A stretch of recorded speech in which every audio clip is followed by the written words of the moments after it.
All right, everyone, welcome back into another props video. Gonna be touching on the top prop bets in the NBA today. If you guys want to use this for your Flex Friday slip on Prize Picks as well, you guys can go ahead and do that. Let's go ahead and get into it.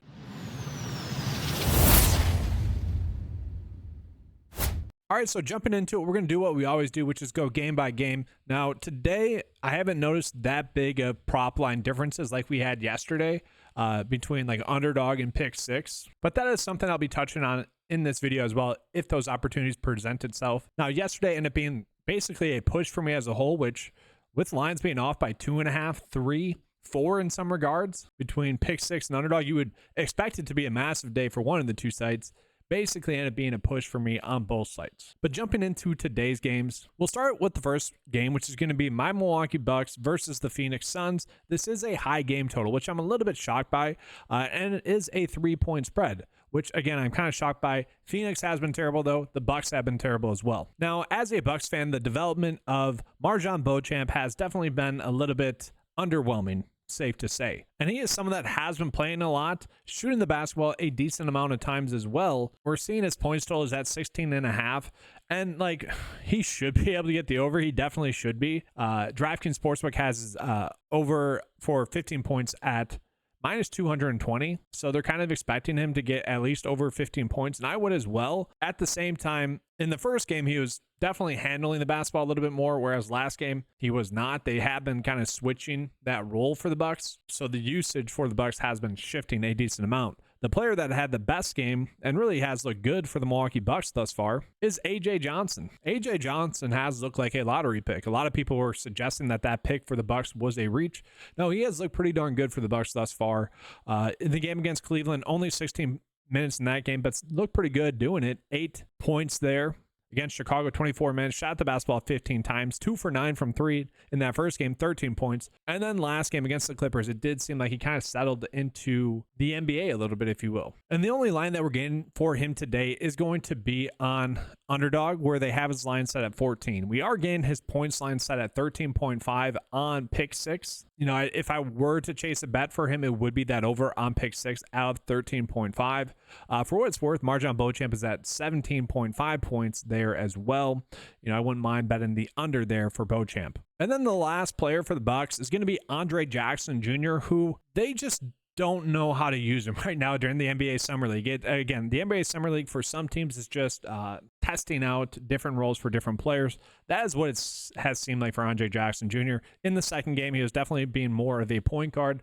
In the first and last game, that hasn't been the case. So it just depends on how they're going to test him out. To me, it's just not worth chasing any prop bets on him. Should he be able to get over 7.5 points? Yes. At the same time, I don't want to bet on what his role is going to be because I feel like that's unpredictable. Let's go ahead and jump into the Phoenix Suns. And for the Suns, we do have a decent amount of different prop bets for them. David Rodney, we have his PRA on pick six at 25.5, which if he continues to get 13 plus shot attempts up while shooting, you know, around, let's just say 6 3 balls, definitely an interesting line there for his PRA. And I say that because we're not getting that line for Prize Picks or pick six. And then Prize Picks, we are getting him at 24.5, which again, that kind of seems a little bit too low. He's another one where his points prop is set at like minus 200 to get over 15 plus points. If I were to chase a prop bet on him, though, I do think it'd be for PRA and it'd be on Prize Picks at 24.5. Now, we are getting some lines for Bo and then also Ryan Dunn today. Now, the issue with the Suns is they have somewhat been spreading out their minutes. And so with that, it does make them much more difficult to predict. Now, we have seen Bo get this over of 7.5 points in 2 out of 3 games thus far, and we can see he hasn't gotten that many minutes. Now, the question is, has that been, why has that been really? Because one game was a blowout. The other 2 have been pretty close. Is he someone that is due to get minutes? Again, that just feels like a guessing game to me. I don't have a good indication of what that's going to be based off of some Twitter searches as well. No one else really has that indication as well. Looking at the Phoenix Suns, Ryan Dunn is someone that has been playing consistent heavy minutes. He just hasn't been getting consistent results. And so his points line is very low, but I feel like we don't need to target that. We don't need to chase that at all. And now I do want to point out that for Bo, we do have a slight middle here. Okay. On pick six, his points line is at 9.5. On underdog, his line is at 11.5. So this does create a potential for a middling opportunity. Did not really work out for us last night with the middles. But again, lines should never be off by more than one, really more than a half. Even if it is Summer League, that should not be happening. Now we're going to go ahead and jump on into the next game. We got the Boston Celtics versus the Dallas Mavericks. Looking at this game, it is a game where maybe we do have to worry about the potential of a blowout, 5.5 points. There, typically in the regular season, I start to worry about that at 7.5 points. NBA Summer League, that just opens the floodgates a little bit more, the potential for that a little bit more, I will say.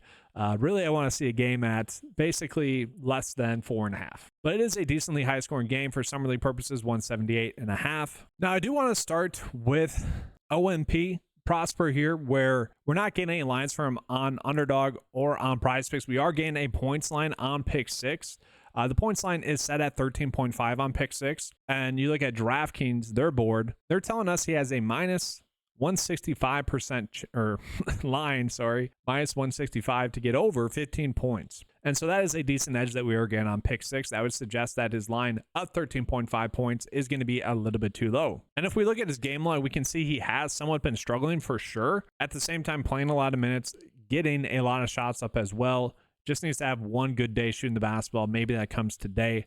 And then looking at AJ Johnson as well, or AJ Lawson, sorry. Basically the exact same thing going on with him. Playing a decent amount of minutes, getting 10 plus shot attempts up as well. He has actually been shooting the basketball decently well. But if we were to try to chase the lines that we are getting on him, we would probably have to pay a premium. And given the amount of shot attempts he's been getting up, I just don't feel like chasing that. To me, I'd probably rather bet the under and bet on kind of Prosper having a better day, thus Lawson not having as good of a day. So let's go ahead and jump on into the Boston side of this. We got Baylor Shireman, who Shireman has been, I would say, playing decent. At the same time, hasn't been shooting the three ball well. He is shooting the three ball a lot, though. And again, you kind of just, like Bronny James, I feel like is a perfect example. Like you kind of just expect those players to eventually figure it out, especially if they're shooting that much, playing that much. They're due to have one good game shooting the basketball. I will say his number to get over 15 points on DraftKings Sportsbook is set at plus 100. So they are not expecting him to get that over. He is still playing heavy minutes. Again, this is probably one of those spots where we probably just don't need to bet on him. It's a little bit too thin. Then we will see on Underdog, we are getting some lines for Jordan Welsh, 16.5 PRA. Now that is a low number for him, given the minutes he's been getting again. But I feel like, again, this probably feels like we're forcing it. No need to go out of our way to target this one. I would say the line that we're getting here is correct as well. Boston somewhat spreading out the minutes. No one's getting over 30 minutes per game as well, which doesn't lead to that much predictability for us. So let's go ahead and jump into the last game of this early slate. That's going to be Atlanta versus Chicago. Now, in this game, we're going to notice that it is a close game, and it is a low-scoring game at 173.5 for the game line. Very low, but it is a close-scoring game at least. Now, the buzz of the NBA Summer League has been Mattis here. And you look at the lines that we're getting on him today, I would suggest that they're a little bit too low as well, especially looking at how DraftKings is kind of viewing today as well. DraftKings has his over 20 points line set at minus 180. So the lines that we're getting on him today at 18.5 and 17.5 on Pick 6 are a little bit too low. I feel like that is a decent opportunity to target those. Now, the Bulls are a team that have been somewhat given their players good enough minutes, I will say. Let's put it that way. We're going to see. He went 7 for 18 in their last game, 1 for 6 from 3, but still managed 18 points. And again, he has looked good. He's kind of been the talk of Summer League. A lot of people are excited for him. So again, I do think I probably would be chasing that over. Now, at the same time, is there a chance that he sits tonight? I would say there is a slight chance that he could potentially sit tonight. They're 1-2 in the NBA Summer League. They're not exactly playing for much. He is someone that has gotten 32, 34, and 29 minutes. I do think there's the potential for him to sit. But yeah, he's been playing pretty well for them thus far this Summer League. Another player that I'm interested in is actually Adama Sanogo, where he has been someone that has been playing extremely well for us. He was someone that we were on in the first game when he went for 17 and 12 points. Maybe got a little bit lucky in that, honestly, going against my Bucks, who have really struggled and have been easy. And we look at the game against Golden State, he had 10 fouls, which is not good. Still nearly had a double-double in that game. And then in the last game against Detroit, only 24 minutes, 10 points, 6 rebounds. I will say the lines that we're getting on him are probably correct. I wouldn't mind the rebounds prop, but I feel like 9 is the correct line for him. If it was 8.5, I'd probably be more inclined to bet the over there. But again, I just don't think we're getting a big edge there. Then I feel like I don't have to spend too much time on Atlanta. They kind of feel like a little bit of a guessing game, especially without having word on if Zachariah, I'm not going to butcher his last name. I tried that on Monday's video. I butchered it, the French name there. We don't know if he's going to play or not, which does shift everyone else who we could potentially be on. And we also saw Dylan Windler was also out as well in that game. And so if you look at it, I'm a little bit shocked that we are getting lines for them. And I will say the rebounds line here of 5 is somewhat interesting. But again, we don't have any indication of who's going to play or who's not going to play in that game. So let's go ahead and jump into the afternoon games. So for the afternoon games, we start out with the New York Knicks, or the evening games, I should say. New York Knicks versus the Detroit Pistons. 179.5 is the over and under for the game line. And then looking at the point spread, 2.5 points. So again, a close scoring game, a decently high scoring game as well. That is what we like to see. So let's start out with New York here. And I do wonder if Dwayne Washington could potentially sit. If you look at DraftKings, they have him currently set at questionable, and it just makes sense for maybe to shut him down for the rest of the summer league and get some of your younger guys some more looks. One of those younger guys is Tyler Kolek, who Tyler Kolek is a well-polished basketball player. And if we look at the last game for them, we're going to see that he was much more productive in that game, playing 32 minutes, 6 for 14 shooting. He was aggressive, had 8 assists as well. He's someone that has been getting a decent amount of assists. He is much more of a facilitator. So I don't know if Washington being out or not out would help him, but I do think he would have the basketball in his hands a little bit more, which I think would bode well for him. Now, I do think that the lines that we're getting him are probably correct, but if he does play around 30 minutes again, I do like the assist line at 7. That does, to me, have a strong likelihood to at least be a push. For what it's worth, his points line on DraftKings is set at minus 250 to get over 10 points.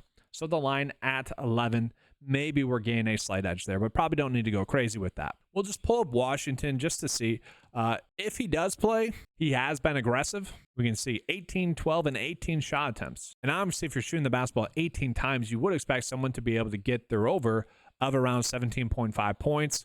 But again, that's not something I want to target. And so, again, I'm more hoping that he sits. So we can be looking at Tyler Kolek for his over. Really, assist, I think, would be the best one. And now we jump into Detroit. We do have Ron Holland. And Ron Holland, in his last game, did play well. And we can see that kind of shooting the basketball a lot for someone that only played 24 minutes in the first game, had 15 shot attempts, and then 32 minutes, 20 shot attempts. That is a lot. That being said, Detroit kind of needs someone to shoot the basketball a lot, right? And so if he's going to be shooting that much and playing that much, that's the big question. We should be able to trust him to get over 15.5 points, which is what his pick 6 line is today, which is a little bit lower than PrizePicks and Underdog. PrizePicks and Underdog have his line set at 16.5. And honestly, at 16.5, I do feel like that's probably the correct line. So I do think at 15.5, just betting on him playing a lot again. Sorry, I was on the last game. He is someone that I do think has a good chance to get over 15.5. I'd rather bet that over. Again, just betting on the minutes. They have been going heavy with their minutes. Sasser, who really hasn't been good. He played well last game, but up until then hasn't been that good. It makes sense for them to continue to get these younger guys minutes. And so that is something I think will continue. We're not getting any Sasser props. So let's go ahead and jump on into the next game. The next game is Toronto versus Miami. Two teams that have kind of been annoying. Toronto's been a little bit more difficult to predict, I would say. Miami, just you don't know. Jaquez, he played the first NBA Summer League game and the second one, played extremely well. And it was like, why is he playing in these? And so that's another question we'll have again. Now, in the last game, the Miami Heat were without Jaime Jaquez. And if that continues again, which I'm pretty sure it is, again, just double check that before lineup lock. Then Ware is someone I do like. His rebounds line is at 9.5. Maybe we don't need to touch that. We saw him have a very good day shooting. Very efficient, but 24 points there. And another thing, we're getting a massive edge on pick 6. On pick 6, his points prop is set at 17.5. This is the one edge that we are getting. And actually disregard that. It would have been on Underdog where we were getting the edge at 13.5. They have since bumped this up. They must have realized that that was an error on Underdog's part. So I'm refreshing the data right now. His line at 16.5 still seems to be too low, though. So I think I like that over on Underdog. PrizePicks has his line set at 17. Pick 6 has his line set at 17.5. yeah, I think we are gaining an edge there. Now, he wasn't the only one that was productive. We saw Larson play heavy minutes in that game. 12 shot attempts. We saw Christopher as well, 13 shot attempts in that game. Stevens, a lot of minutes, not a lot of shot attempts. He's probably not someone I'm targeting. But I don't expect Christopher and Larson to have that bad of night shooting again. And so I kind of like this line that we're getting for Larson to get over 10.5 points. And I think that's just rooted in him likely to get 30 plus minutes again. Hopefully. If he only gets 23, that's the risk here. 12 shot attempts, 1 for 5 from 3. He hasn't actually been shooting the 3 ball too well. Again, probably need him to shoot a little bit better. This is more betting on him to get 30 minutes or so. And again, that's rooted in Jaquez. I would say sitting again, they are 3-0.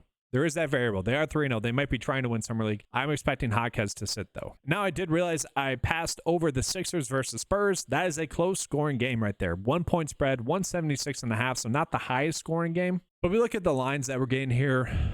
Adem Bona has been someone that I like as a talent. I believe the Sixers ended up signing him to a 4-year deal, which is kind of a big deal for a guy who was drafted in the second round. We are getting a slight prop line difference from between Pick 6 and all the other sites, PrizePicks and Underdog. His points line on Pick 6 is set at 8.5 points, where you can see here it's at 7 on PrizePicks and Underdog, which is strange because they have his PRA on Pick 6 set at 15.5. So that just tells me that the line that we are getting for him on Pick 6 for his points at 8.5 is too high. The thing with it is he really hasn't been playing that many minutes, which is definitely strange, I would say. We have seen 10, 8, and 8 points on those limited minutes, and so maybe he's a candidate to potentially get more minutes, but it's definitely strange that he hasn't gotten that many minutes. So Jared McCain is one of the few players where we are getting a prop line difference for him. Obviously, the difference between 4 points is a decent amount. McCain has been mostly impressive, especially in his last game where he definitely was a little bit better, a little bit more smooth, but he is shooting the basketball a lot, has in a weird way looked good while not exactly dominating or playing all too well. And so he finally had a good day shooting. You kind of expect that to continue, playing a decent amount of minutes. If I had to choose, I'd probably go with the over 14.5 points on PrizePicks. I think that's a better edge, just simply because he is playing a decent amount of minutes, and his lowest shot attempts thus far is 14, and he was 1 for 6 from 3. He still shot it 3 times. Like, again, you make a couple more buckets there. It's really not hard to imagine him getting over 14.5 points. Now, part of that could come with Ricky Council potentially not playing as well. He had a terrible night shooting in the last game. I believe he was at like, I don't know, it was a low point total in the first half. Had a little bit better of a second half. Still shot the basketball 15 times, 0 for 6 from 3, 30 minutes in that game as well. Is that going to continue for him? It's honestly tough to say. I don't really want to mess with Council today, but you could argue he was someone that was due to have a very off night given his previous 2 nights. So again, if I'm targeting a prop bet here, it is Bona for under his points on Pick 6, but also McCain if we're looking for a PrizePicks and Underdog prop to get over 14.5 points. So we are getting some interesting lines for the Spurs, mostly because it's due to how many minutes we can project them to get. So we do see like a big discrepancy in terms of minutes here, 30 to 22 to 31. And so it really just depends on how many minutes he's going to get. We have seen 11 points, 8 points, and 8 points. And we look at his points line, it is set at 8.5. So if we are probably looking for a prop bet, it would be over his PRA. His PRA on Pick 6 is actually at 16.5. So we'd be better off targeting that. Another player where we're getting a slight prop line difference for is Boya here, where it's not that much for his PRA, but he has been someone that has been extremely efficient in terms of scoring, in terms of having limited minutes and still scoring a decent amount. I don't like that. You know, if I had to, I'd probably favor more of his under here, maybe 19 points. It's just, again, I don't like to chase the limited minutes there, so I'm probably just staying away from him because he is someone that has been playing well, and so that's something I don't want to mess with. So let's jump into Harrison Ingram, who has been playing a lot of minutes, hasn't exactly been playing all too well with those minutes, but if you're telling me a guy's going to get 30-plus minutes shooting the basketball 10 times, we have to be able to find some sort of prop for him. But at the same time, that would probably feel like we're just forcing it. Again, it does to me. It feels like we're forcing it. He's just playing heavy minutes, should be able to get more shot attempts up, but I just don't like the fact that if we do 6 rebounds, it's probably going to be a push. Yeah, 10 points is not a lot, especially for someone that's playing 30 plus minutes. I'm not targeting that. So let's go ahead and move on into OKC versus Golden State. So Golden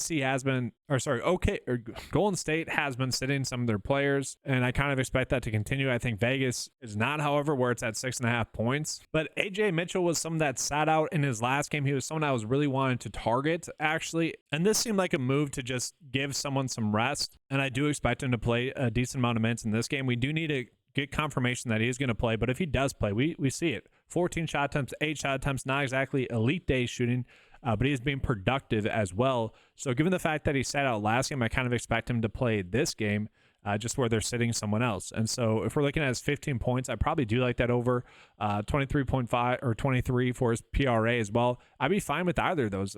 Again, I think he's just going to play a lot. I think he's going to shoot a lot as well. Maybe more chasing the over points. Again, still does feel like we're probably forcing that a little bit more than I would like to. Now, another player that sat out in the last game was Dylan Jones as well, who same stuff with him, playing a decent amount of minutes, shooting the basketball a decent amount of times. He is someone that I do like to get over 12 points. That is one of the better bets I think we have. And it's just rooted in him shooting the basketball 14 plus times. Could be likely to get more minutes in this game. And I say that because we already know that Adam Flagler is going to be out in this game. He's out for the rest of the Summer League. And so with that, you have someone like Maldonado, who played 32 minutes in the last game. We saw he directly played more minutes with those other players sitting out. We saw Shackelford play 21 minutes in that game where he didn't play earlier. So it does seem to be like they're mixing and matching the minutes. And so I do expect, if those two play, Dylan Jones and Mitchell, if they do play, I expect them to have good games. But we need to get that confirmation. For Golden State, I doubt we'll get props. So let's go ahead and jump on into the last game. It's going to be Portland versus Charlotte. So 1.5 point spread. Very low scoring game here, though. So Portland is currently 2-1. We look at their minutes. They mostly have been concentrated for the most part. You got Ryan Rupert, who played well in the last game. Chris Murray, who has definitely been lackluster in terms of points, but he's been productive elsewhere. Donovan Klingang, you have him playing well, 5 blocks, 8 points, 3 rebounds, 2 assists. And so we'll start with Donovan. I will say, like, the lines do feel a little bit too low for him. Like 11.5 rebounds does seem to be too low. If he's someone that is going to get heavier minutes, the PRA seems a little bit too low as well. Like, I know he hasn't been productive scoring the basketball, and I know the PRA line is based off of that. But man, if he just makes one more bucket, he definitely gets the over in the last game, gets the over in that game as well. It's just kind of crazy how poor he's been shooting. And do you expect that to continue? I personally don't. At the same time, definitely not guaranteed. I don't mind the rebounds, though. Chris Murray, we'll take a peek at. Chris Murray, again, hasn't been as productive as you would like out of him. Really one somewhat good game for him. Not really, just shot the basketball more. He is playing heavy minutes, though. He should be someone that is more productive than he has been. That's just something I don't want to chase. We do have a little bit of a revenge game, though. Bryce McGowan's going against his former team in Charlotte. We're not getting any props for him. I just thought that was interesting to point out. But jumping into Charlotte, we are only getting one prop bet, and that's going to be for Nick Smith Jr. Nick Smith Jr. in his last game did not shoot the basketball all too well. He's had 2 duds thus far this Summer League. I believe they played in the California Classic. They're not showing that, but has been playing a lot of minutes, has been shooting the basketball a bunch as well. The lines that we're getting on him are seemingly correct. We're not getting an edge with the lines that we're getting for him. With him, it's just going to depend on, is he having a good night shooting or not a good night shooting? And with someone like Nick Smith, I don't want to bet on that. Really, 19.5 points is a lot, so why mess with that? All right, so let's go ahead and jump into the bets of the day. All right, so we'll start out with an pick 6 bet of the day. This is going to be for the late night slate. I do typically want to run out a 3 or 4 slip bet, just because for the most part the pick 6 2 slip bets only pay out 2x to the point where it's not worthwhile really at all. But I do like these 2 bets. We are getting a decent prop line difference with Bona, and I think Ron Holland, again, if he's going to continue to play that much, there's a good likelihood that he gets his over 15.5 points. And then on the early slate, which will probably have started by the time most of you guys get here, which I don't like, but I want to point out in case you guys are someone that has hit the notification bells and taking advantage of those prop bets.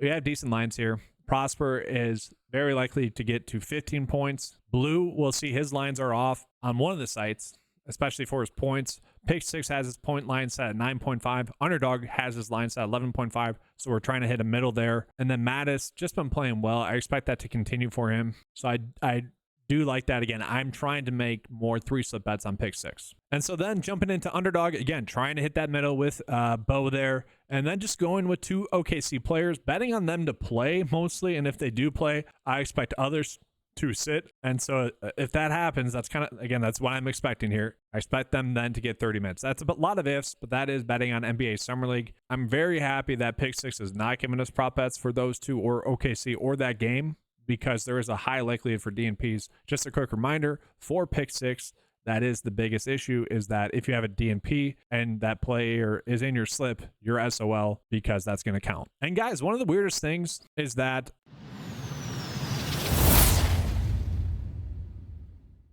we really haven't had that many good prize picks props too much. It's been a little bit annoying as well. So again, more of an underdog and Pick 6 day today, but it is what it is. Only slight edges today. Hopefully you guys enjoyed this video. Do appreciate it. Good luck today. If you guys want to use a Flex Friday slip, I kind of mentioned some of the bets you could be on. Wish I could give you guys more. Maybe Larson for over his points. That's probably the best one on Prize Picks. And then you could probably still go with AJ Mitchell and Dylan Jones as well. All right, that's going to be all. Thank you guys. Good luck. And as always, let's keep cashing.